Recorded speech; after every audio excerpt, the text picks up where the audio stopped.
But man, oh man, Curtis, yesterday, it's an ongoing thing we know with revenue sharing, NIL, all these things. It's an ever-changing thing. Things from a year ago, completely different up to this point. But we're going to get into this and talking about the collectives when revenue share, because that was the whole thing, is that this whole deal with revenue sharing is going to even the playing field. And it was going to set everybody up, and these collectives, they were going to go away, and they're going to have to go through a clearinghouse and $600 and all that stuff, only to have it come out and be reported yesterday from all the people that are covering it, but Ross Dellinger, of course, kind of being the main guy, where they've reached a deal. The House Plaintiff Attorneys have reached the deal with the NCAA, College Sports Commission, blah, blah, blah, all that stuff. We can get into the minutia, but it comes down simply to this. As part of the agreement to what they had yesterday, the College Sports Commission is expected to treat collectives or any school-associated entity in a similar fashion as other businesses when determining the legitimacy of third-party NIL deals submitted to the CSE's NIL Go clearinghouse, according to Ross Dellinger. So basically, collectives are here to stay. They're not going anywhere, and they're going to be just as prevalent as anything on top of revenue sharing. Imagine that. Who would have guessed? Imagine that, John. Unbelievable. It took 3 weeks for what everybody with some sense knew was going to happen. Collectives were never going to go away, man. You cannot open the floodgates for student-athlete earnings and then cap them right away. You can't do it. You can't do it. You can't put the toothpaste back in the tube. You cannot tell rich people how they can and cannot spend their damn money. Have you ever tried to tell a rich person what to do with their money, John? If I have, yeah, I'd say if I have, I wouldn't be here right now because I'd go missing. They're going to do what they want to do with it. And here's the thing that really gets me about this, because with the collectives coming back or just being allowed to have a more prominent role, like the NIL Go, the College Sports Commission, whatever, they're going to recognize that. And there's still going to be some quote unquote guardrails. Yeah, right. For right now. Okay, fine. This should be a good thing, John. It should be a good thing for Arkansas. The haves are celebrating this right now. The have-nots are punching the air because they're pissed off and they don't know what to do. This is great for hoops, for Arkansas basketball, in my opinion. It's hard to believe, at least on the surface, that this is good for football when, the saving grace for the last 18 months for Sam Pitman has been this revenue share going into effect and the problems being solved because we're not getting outbid for these kids because we don't have as much money. Well, what now? Man, I've laughed about this yesterday more than I should have. I'm just telling you right now. I shouldn't have laughed, but I did, because this is exactly what we have been talking about. What most logical people, where you look at the grand scheme of things, and as you mentioned, you can't tell rich people how to spend their money. We all knew that this was going to happen in some capacity. Did we know it was going to be them coming to the agreement and NIL collectives be a part of it? Like, do we know the legalities of it? No. But anybody who has a brain knew that with the way that it's been set up with pay for play, which is what NIL became and all of that, there was zero chance that they were going to put it back in the bottle. And as I always made the joke of with Calipari and John Tyson back, hey, Johnny T, don't worry about giving me any more of your money. I'm not going to need it. Revenue sharing's here. And Sam Pitman has been one of those guys, if not the guy at Arkansas, that we've been hearing, what was it, at post-Liberty Bowl, maybe even pre-Liberty Bowl, about revenue sharing. It's going to help us out. It's going to set us apart. It's going to get us going. And all of us were like, well, I mean, everybody's going to have that, though. And there's still going to be some other things going on. So I don't really agree with that. And we kept hearing it and hearing it and hearing it. And now with the collective, with Arkansas Edge, looks like it's been going away. Well, now it's like, well, crap. Do we need to get it back because collectives are going to be a part of it?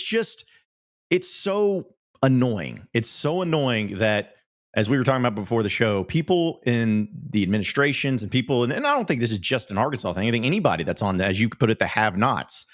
I think anybody that's seeing all this, it's like all of the common fans and common people that understand college athletics and understand college football and the money and everything. It's like, this was so predictable. This was so predictable.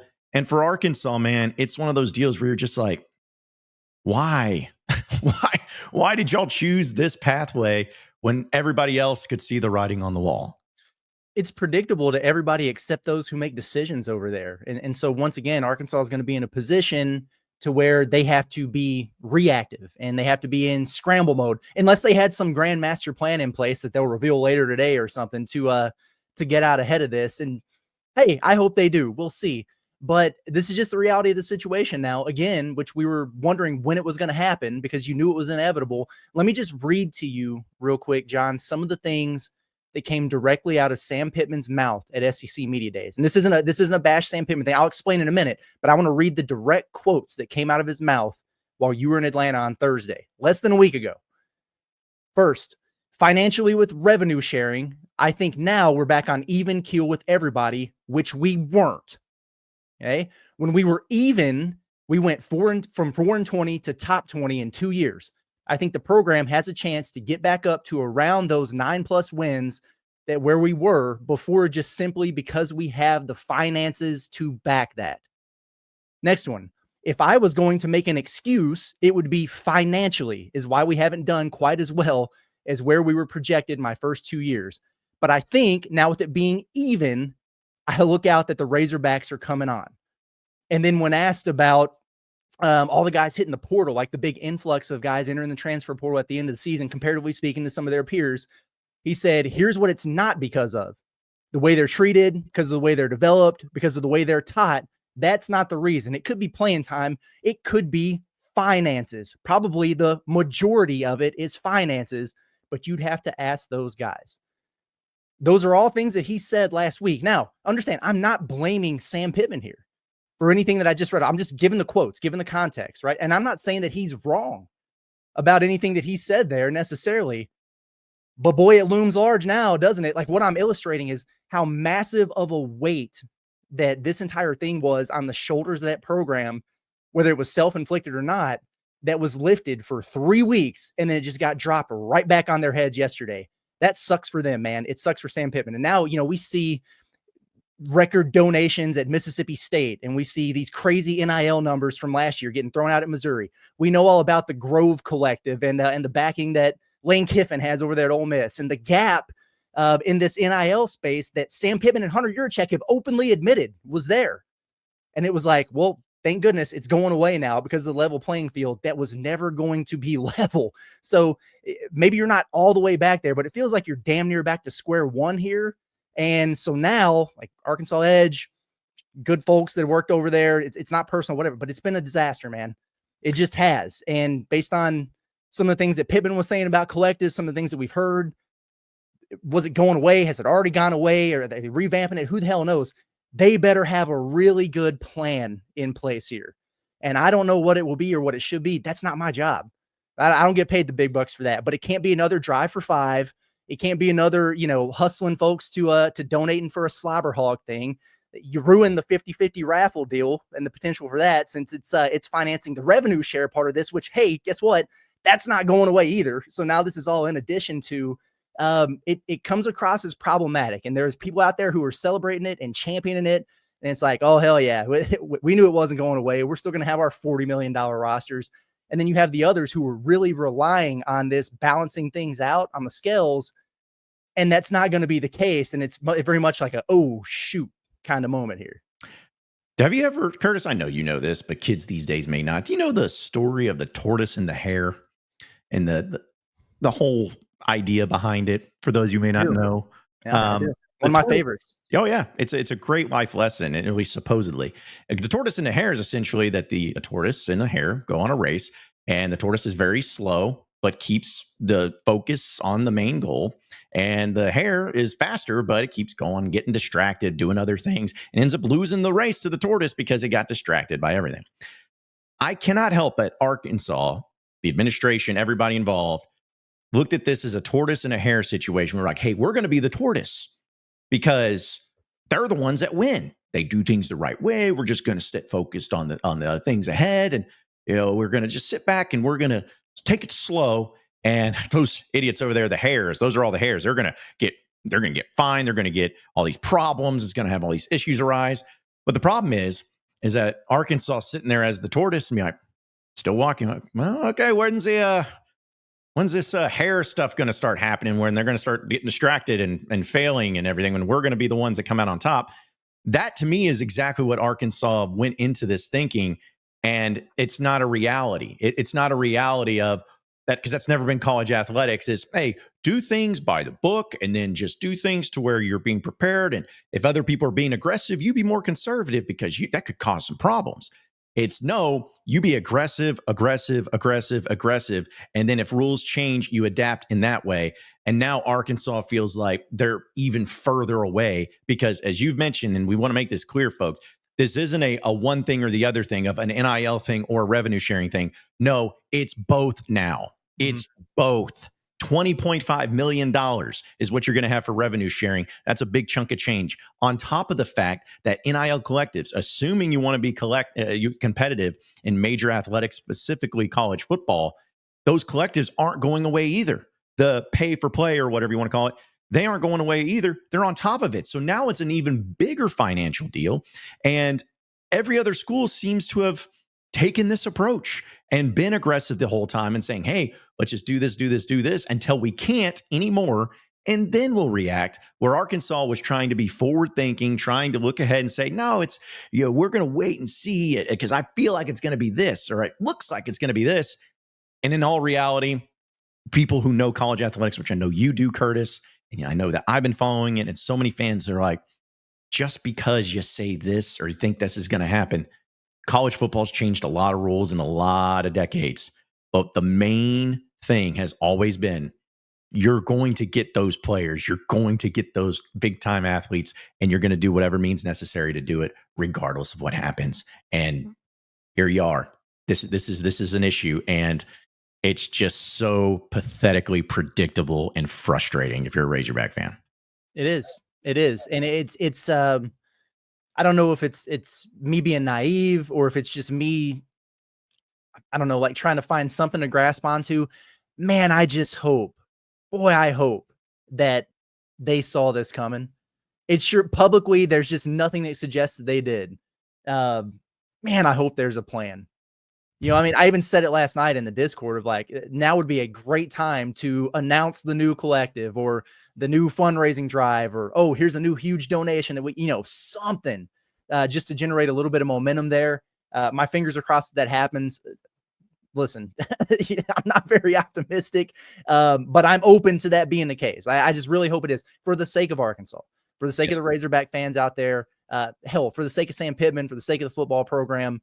They need it, man. They absolutely do. This is crazy. It really is. The stark differences just from one side of campus to the other, it blows me away. Yep. How, because I recorded a Pot at the Palace for this morning, John. It's the basketball show. And I was very much like, this is awesome. This is great. This is perfect for Cal. This opens up an avenue to keep those boosters, involved. They were going to be anyway, but like on the up and up, right? There's a way to do it now without having to be super sly or sneaky or whatever. And it's just the first domino in this getting back to the wild, wild west type of situation. This is good for them. But for all the reasons we just outlined, it's choppy waters, man, here for the football program. And that's what people really care about. That's what drives a lot of the revenue that you do bring in and all those things. So I don't know what the reaction is going to be, what the plan is going to be, what they're going to do. But boy, they better figure it out quick. And and here's the thing, it has to be better, a hell of a lot better than what they've been doing for the last several years, because that just hasn't worked. Yep. And they are going to, you mentioned doing it quick, fast, and in a hurry. Here's one of the biggest reasons why. I know people may not see it this way, but as we said, fall camp starts August 1st. Assuming that they continue to do it the way they do it, we're going to hear from Sam Pitman to start in a press conference.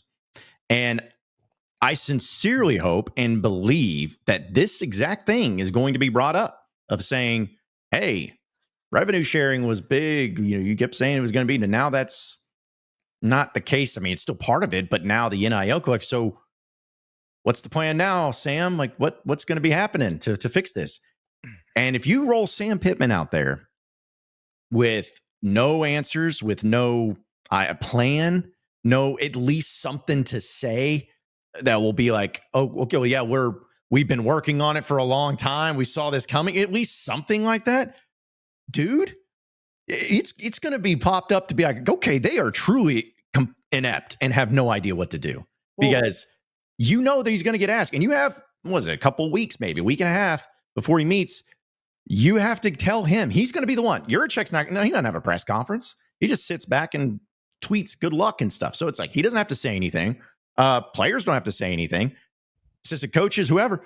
The next major coach we hear from is going to be Sam Pitman. And he's going to be the one that represents the answer you as a university are going to give to all of this. So whatever it is that you have planned, which I'm with you, I hope and pray that they have something. I really do. But if they don't, and someone asks Pitman about it, and Pitman comes out and it's kind of like, I don't know, it's not my thing, whatever.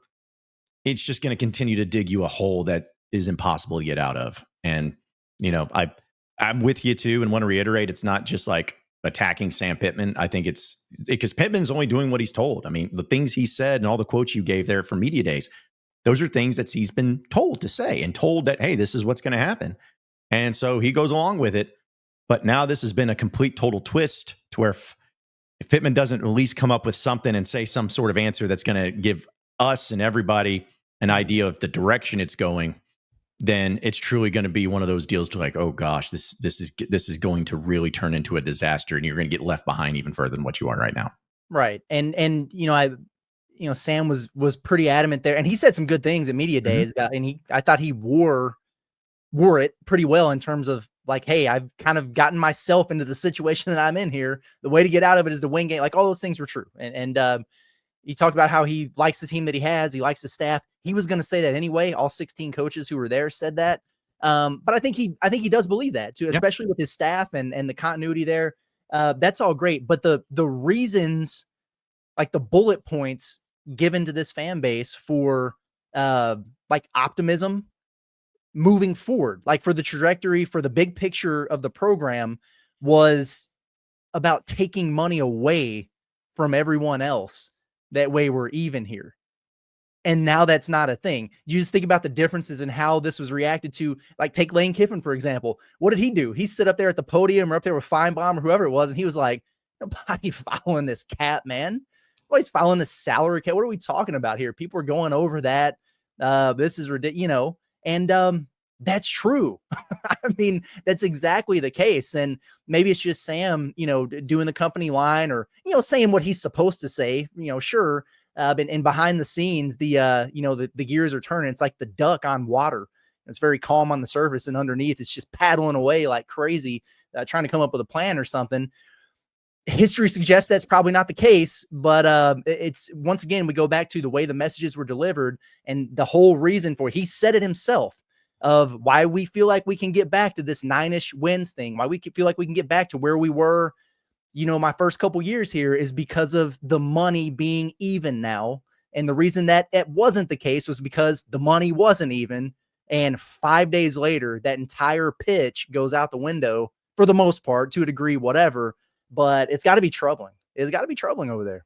Has to be. And I know we'll get to your chats, folks, and there'll be plenty of things to discuss and a lot of things to discuss other than this too. But one other thing I wanted to bring up, Curtis, is, in games, which that's what we do. We cover games. We cover sports. They're games. There are rules, and rules that everybody plays within.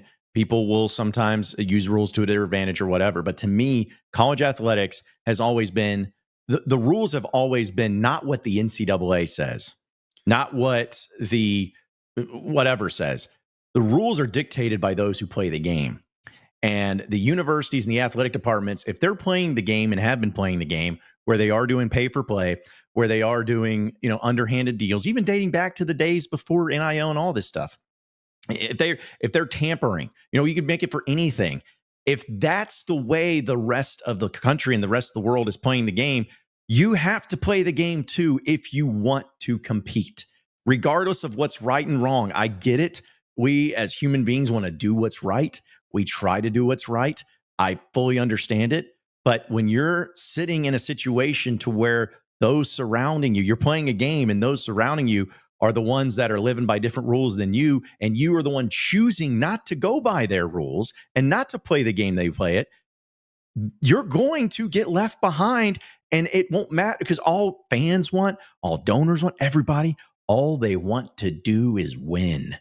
And if you can't win because you are refusing to play their game and you're getting surpassed, then you're worthless. You're worthless to everybody. You can sit here and spout about GPAs and great grades and, man, the Director's Cup. No one cares. They want to believe that you're doing whatever it takes to win. And right now, there is a very, very strong doubt from Razorback fans in general, and given the circumstances of what's going on with NIL and all that, because we know it's the most important thing right now, that you're just not getting it done, and you're not playing to win. You're not playing the game to win, as Herm Edwards would say. So, man. Yeah, no, I mean, there's a lot of truth to that, man. There really is. And it's, I just think about, again, some of the messaging and everything. And I'm not blaming Sam Pitman, but just the way some of it was portrayed. Like, you think about the way he's talked about, is having to deal with, agents and everything like that, and just how frustrating that's been for him, dealing with the money and all that. So this is going to be a big test for the mettle of Remy Cofield, because I know he's the GM and the revenue share guy, but this is going to be big for him as well. Was he out in front of this? Was he forward thinking? Does he have a plan? Does he have a reaction that's going to make sense here? He's probably going to be a big part of those conversations. And given where he came from, the professional ranks and the people that he dealt with and the folks that he's had to talk to and everything like that, I would hope that he understands exactly what you're talking about, which is how the game is played and who dictates the rules. Because, I think about it from a basketball standpoint, and to me, it's like, all right, did we really believe that all of a sudden they were going to do this revenue share thing, and there was going to be a cap, and they were going to crack down on 70% of these NIL deals, and there's going to be no more booster involvement? We thought all that was going to happen, and that the players who've been making all this money, all of a sudden that's going to get cut significantly, and they were just going to be like, okay, fine. Did we really think that the Big East or whatever, who doesn't have football, and maybe they don't generate as much revenue because of that, but theoretically speaking, they could pour way more into basketball and have a monopoly on the sport, and that SEC schools, just because they're giving 80% of their revenue share to their football program, that John Calipari or Nate Oates or whoever would just be like, oh, yeah, I guess that's just going to be the way that it is. Did we really think that the agents who've been representing all these guys who get their cuts for all these deals would see that percentage drop so drastically and just be like, yeah, well, times are changing. I guess we'll just tighten up the belt loop here and we'll adjust. We'll survive and adapt. No, they were never going to stand for it. And we knew that was going to be the case. We knew it was going to be a fight. Maybe this happened a little bit quicker than people anticipated. But I do hope that somebody over there is at least forward thinking enough to have considered that and had some sort of contingency to start working ahead towards. For sure. And it makes me wonder, not to bring up old things, but we know that they had a lot of cuts, significant cuts, and Kevin Trainor being one of those guys who were unfortunately cut. If you listen to the interview you did with David Basil in The Buzz, it was a surprise. It wasn't something that anybody was expecting. He wasn't expecting. He was on vacation during the time. Now, I'm making a reckless assumption here. I don't know, but it makes me wonder if that was done because it was one of those, oh crap, we're going to need even more money than we thought. We're going to need even more than what we realize, and we had to do something. And so it's just, I know Ellis isn't here, so I'm going to make a Star Wars reference. So just ignore me, Curtis. But it's it's a thing where Poe Dameron's yelling at the people. It's like, tell us that we have a plan, that we're okay, that we're going to be fine. Tell us that we have a plan, that there's hope. That's what I'm kind of feeling like Razorback fans are just needing, not wanting, needing. They need Juracek or somebody to just lay it out for them. Lay it out for me. I will gladly go along with it if you said, hey, A, B, C, D, D, this is what we're doing. This is how we're doing it. And I'll be like, okay, well, we could sit here and say if we agree, disagree, or whatever. But it's just time. It feels like Arkansas keeps taking more and more L's in this whole NIL rev share thing in the offseason than any other program. I don't know if that's true. I don't follow the other programs, but man, at least at media days, Curtis, I talked to almost every single school's media member that I know and friends with and everything, and not one of them said anything close to their issues that they have going on at the school they cover that's close to Arkansas. Not one of them. And that is also extremely alarming. So, man, Hey, change the narrative. You know what I mean? Do it. It's not our job to do that for them. Change the narrative. Yep. And then once you do that, I think people go along with it too. But golly, man. I just kept reading through this, and shout out to Ross Dellinger, by the way, folks. Give him a shout out. That dude from Yahoo, he used to cover, I believe, LSU pretty exclusively for the Advocate. Maybe that's what it was down there. But either way, phenomenal guy who covers all this stuff with NIL. And if you haven't followed him on social media or read his stuff for Yahoo, it's fantastic. So, and he also is really good at laying it out for morons like me that can't read and understand big words. So I appreciate him for doing that. Man, I'm sorry. I thought you were going to say something.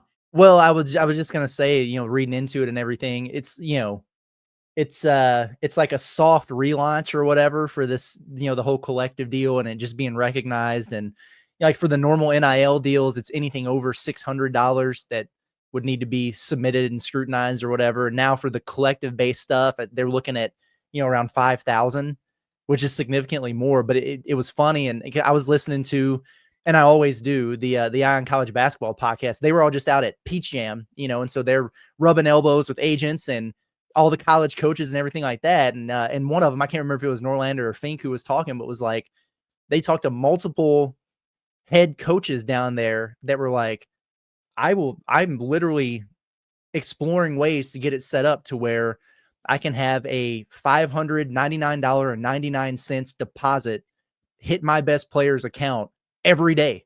Yep. Until he winds up getting to the amount we agreed upon or whatever, just to avoid this nonsense. Yep. And doing it like that. And so I'm sure they'll be doing that with $4,999.99 or whatever with the collective type stuff. It's just, they were going to find ways. There were going to be loopholes. They were going to find ways to work around. And you might as well just kind of reopen some of those things and make a failed attempt to, navigate it or have some guardrails or whatever the hell you want to call it, some regulation, but it's not going to happen. No. People are going to do what they want, man. No. This is what it is. Yeah. And I wonder if like Cal is he's going to get his guys no matter what. Like, it's whatever. I'm not worried about that. But I do wonder, like, if those conversations that happen, over in the football office before, where it's like, shoot, man, like we really want to get this kid, hey, Remy, come here, Remy, man, come on down here, come down the hallway. And you think we could do this once a week, $599.99 throughout the course of the season? We don't have to submit that to NIL Go, right? Do you think they think that way over there with those workarounds and stuff like that? I don't know. I don't know if they do. It doesn't give me the vibes of it. Actually, shout out to Jake Crane of Crane and Company. I'm actually having him as a guest later today, and we'll play it back later this week. But when I was at Media Days, you just made me think of that, Curtis. I'm sure he wasn't the only one that brought it up. I remember him saying, he's like, man, if I could, I'd just start a company. And this is back before this announcement of the clearinghouse and NIL collectors. He's like, if I was a business owner, I would start a business to where you just collect from various people, individuals, or whatever, as you said, $599.99, and then just flood it like each and every day to different players and just have it set from, oh, well, this is from Johnny Joe and this is from Billy Sims. Like, just everything. It's different. It's not from one individual. It's not from one entity, and it just keeps going. And as you said, wouldn't shock me at all if somebody already thought about that and they were already doing it in some capacity, getting ready for it. Because forward thinking, you don't find ways to say no. You find ways to say yes. You don't try to be combative of anything like that. You try to embrace it and move forward. And jeez, it just seems like it's, you feel helpless as if you're a Razorback fan, because again, people want to help. They want to help. They want to win, and they're willing to do it. But with the Arkansas Edge ordeal and that problem, the Razorback raffle nonsense, which was a problem, it's just, Seems like you just go in the wrong direction in every decision you make. It's like you get posed with two choices and you keep choosing the wrong one every single time.